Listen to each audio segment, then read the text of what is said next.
हम गीता मलिक अहाँ सबके प्रणाम करै छी। हम एकटा अहाँ सबके कन्या परिचय गीत सुनाबै छी। आशा करै छी नीक लागत। सुनियो, सुनिके वीडियो के लाइक कमेंट कऽ देब।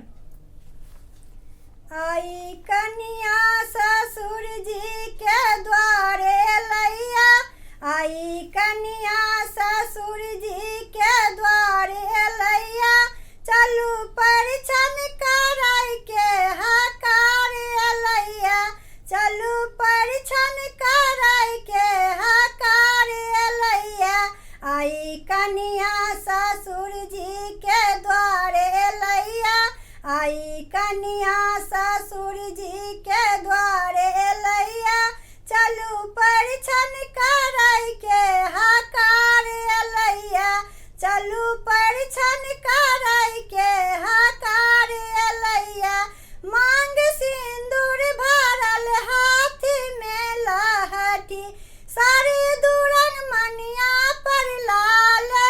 रंग चुनरी, मांग सिंदूर भरल हाथ में लहठी, सारी दूरन मनिया पर लाल रंग चुनरी, आई भाग्य सोहागक भंडारे लैया, आई भाग्य सोहागक भंडारे लैया, चलू परिछन कराय के हकार लैया, चलू परिछन कराय के हकार लैया, आई कन्या ससुर जी के द्वारे लैया,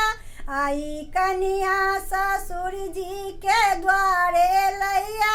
चलू परिछन कराय के हकार लैया, चलू परिछन कराय के हकार लैया, नव कोबर साजल दृग आई बात पातिल सा,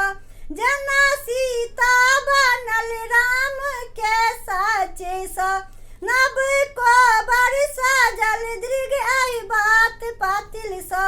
जना सीता बनल राम के साची सा, लोक बाजै की जोड़ी कमाल लागैया, लोक बाजै ई जोड़ी कमाल लागैया, चलू परिछन कराय के हकार लैया, चलू परिछन कराय के हकार लैया, आई कन्या ससुर जी के द्वारे लैया, आई कन्या ससुर जी के द्वारे लैया,